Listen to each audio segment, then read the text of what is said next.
सिंहासन हिल उठे, राजवंशों ने बिरकुटी तानी थी। बूढ़े भारत में भी आई फिर से नई जवानी थी।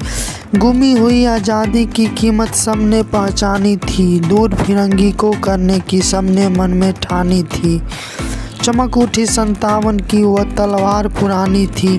बुंदेले हर बोलो के मुँह हमने सुनी कहानी थी।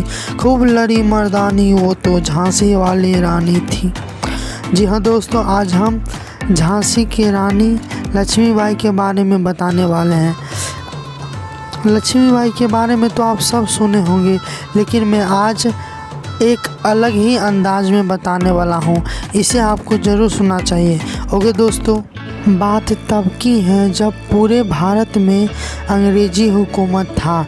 19 नवंबर 1828 को वाराणसी जिले के भदौनी नामक नगर में एक बालिका का जन्म हुआ, जिसकी माता का नाम भागीरथी बाई तथा पिता का नाम मोरोपंत तांबे था। उस लड़की का नाम मणिकर्णिका रखा गया। लोग प्यार से उसे मनु बुलाया करते थे।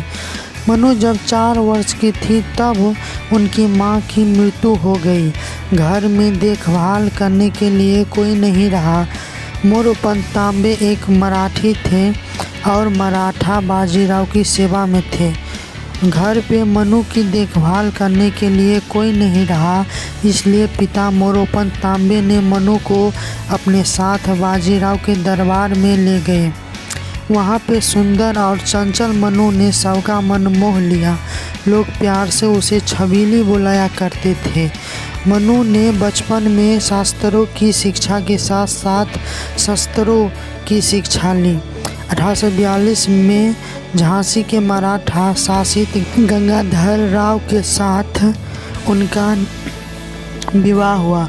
विवाह के बाद उनका नाम रानी लक्ष्मीबाई रखा गया। सन 1851 में रानी लक्ष्मीबाई ने एक पुत्र को जन्म दिया, पर 4 महीने के बाद ही उसका मृत्यु हो गया। सन 1853 में राजा गंगाधर राव का स्वास्थ्य बिगड़ गया। स्वास्थ्य बिगड़ जाने पर उनको दत्तक पुत्र लेने की सलाह दिया गया। दत्तक पुत्र का नाम दामोदर रखा गया। 21 नवंबर 1853 को राजा गंगाधर राव की मृत्यु हो गई। गंगाधर राव के मृत्यु के पश्चात जनरल डलहौजी ने दामोदर को उत्तराधिकारी मानने से इनकार कर दिया। रानी लक्ष्मीबाई यह कैसे सहन कर सकती थी। उन्होंने अंग्रेजों के विरुद्ध युद्ध का बिगुल बजा दिया। रानी किले को मजबूत तालाबंदी की। रानी को देखकर अंग्रेज सेनापति ह्यूरोज ने भी चकित रह गया। अंग्रेजों ने किले को घेरकर चारों ओर से आक्रमण किया। अंग्रेजों ने किले पर 8 दिन तक गोला बरसाते रहे, परंतु किला न जीत पाए। अंग्रेज सेनापति ह्यूरोज ने अनुभव किया कि सेना दल से किला नहीं जीता जा सकता है, अतः उसने कूटनीति का प्रयोग किया और उसने झांसी के ही विश्वासघाती को मिला लिया, जिसने किला दक्षिणी द्वार खोल दिया।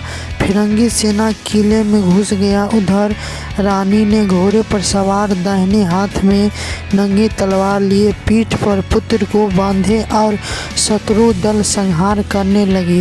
रानी लक्ष्मीबाई ने स्वयं सेवक सेना का स्थापना किया। 2 हफ्तों के लड़ाई के बाद ब्रितानी सेना ने शहर पर कब्जा कर लिया, परंतु रानी अपने दत्तक पुत्र दामोदर के साथ अंग्रेजों से बचकर निकलने में सफल हो गई।